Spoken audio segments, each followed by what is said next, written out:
Hello, Chris Williams here from Alright Games. Today I just wanted to give you a quick overview of my game, 1-2 Punch. This is a two-player strategic boxing card game where players duke it out to knock out their opponent. That's the goal of the game, is to knock out their opponent. So it's a little 24-card game, no board, can be played anywhere. It's easy to learn but difficult to master, and today I'm going to quick teach you how to play. So the main goal of the game is to knock out your opponent by breaking all three of their guards. So these are the guards. They have a ready side and an exhausted side. And if you get punched while you have an exhausted guard, that guard card will be broken and returned to the box. We'll quick go over setup. To set up, it's very simple. The main thing to do right away is to determine where how the ring will be set up. And so each player will have their corner is right in front of them, and then the center of the ring is between them. So right here's blue's corner, this is the center of the ring, and this is red's corner. The red player is the reigning champion, so they get to start in the center of the ring, while the blue player is the challenging contender, so they start in their own corner. But to balance that out, the blue player gets to decide the discards. So you also want to set up your discard pile here. So I have a rest. Each player has to start with one of their rest cards in their discard pile. And then the blue player gets to choose the other discards. They can't also be rests. So each player has all these different action cards that I'll go over here in just a little bit. They have the same set of cards and they both have two rests. And so it's important that one rest starts in the discard and the other one starts in their hand. But otherwise, blue player gets to choose a card for themselves to discard and a card that red has to discard. So they'll tell red to discard the advance here real quick. And discard piles are always face up. Hands are always hidden though, but for this overview, I'll keep them shown just so you can see. And blue here will discard their retreat. And then you also start with your three guards on the ready side up. And that's the setup for the game. Very quick, very easy. There's no turns going back and forth in here. Both players play cards simultaneously and resolve them based on the timings of those cards.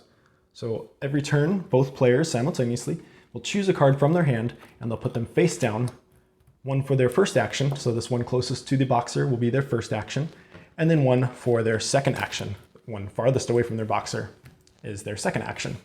And then once both players are ready, they both reveal their actions and they resolve them based on the timing. So we can see here, jab has a timing of 1 and advance has a timing of 3.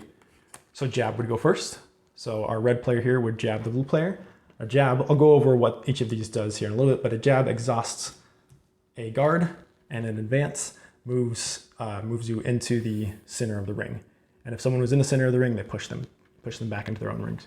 So we resolve both of those cards, and then now we do the same with the next cards. It's important to remember that you don't discard any of your cards until the very end of the round. So that's why we haven't discarded these yet. So our next two cards here, red played a punch, blue played a rest. Punch has a timing of 5, while rest has a timing of 6. So punch will happen first. And when you're in your own corner, well, again, I'll go over this here. When you're in your own corner, a punch forces you to exhaust one of your stamina cards, your guard cards, and then a rest would have you get one of your back. But so red here has to exhaust one for punching from their corner. It hits blue here. If blue had no exhausted guards, they would exhaust one, but since they do have an exhausted one, it is broken and discarded, returned to the box completely. And then blue's rest would happen. A rest normally would flip an exhausted card back over to ready since they don't have any. They don't do that part. And then also they get all of their discard backs. So this is how you get your discards back. So blue just got all their discards back, and now they're done resolving those. Round ends.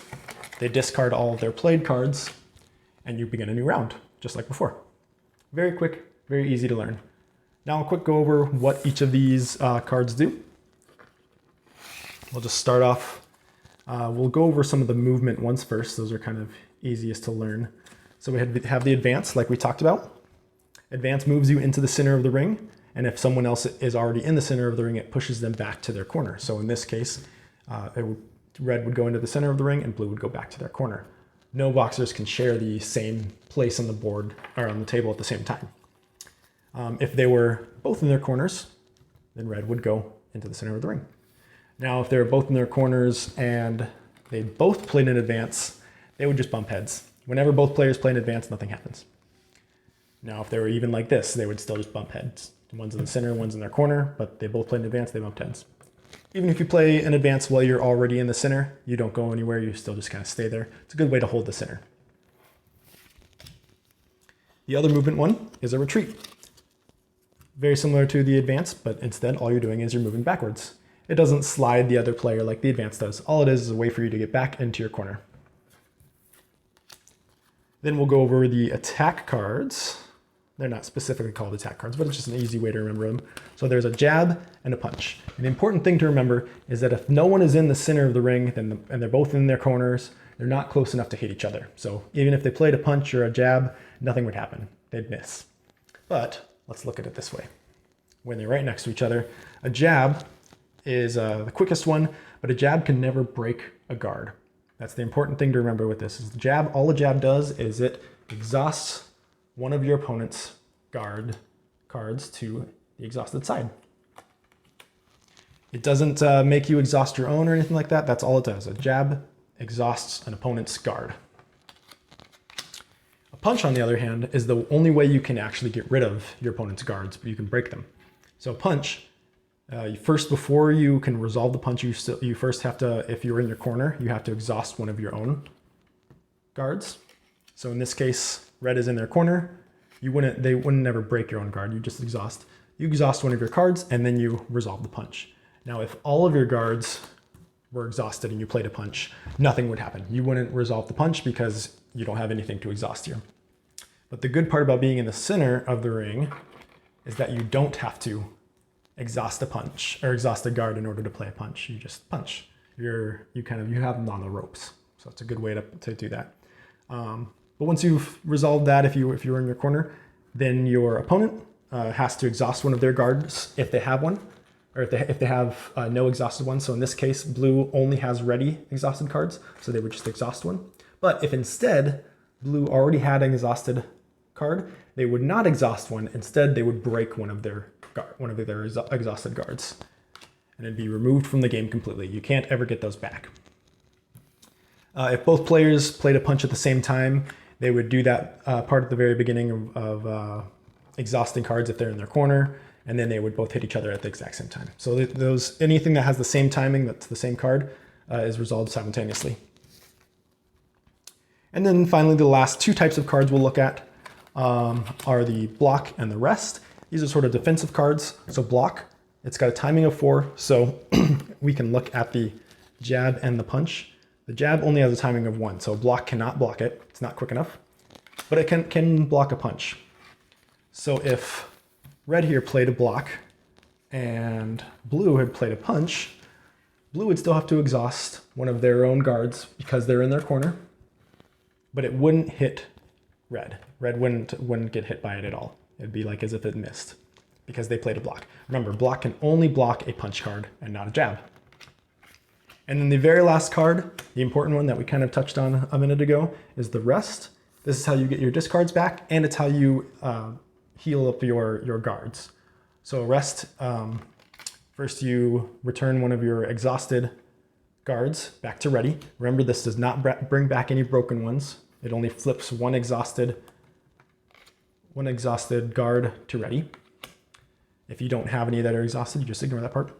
And then you bring back all of your discards. So if you had any discards, you bring them, or well, you always will have some, I guess. You'll bring back all of your discards back into your hand. And that's why it's very important to make sure that you don't discard your cards that are in play. Because if you played a rest card, those cards that you played that round are not part of your discard, so they're not being returned to your hand. And that's the entire game of One Two Punch. You play until you've broken all 3 of your opponent's guards, knocking them out, and winning the game.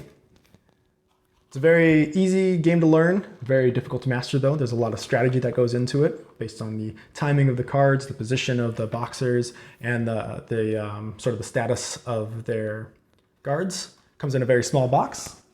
The rules, just a single double-sided sheet. Very quick to read, very quick to learn. That's One Two Punch. If you have any questions, let me know. Thanks.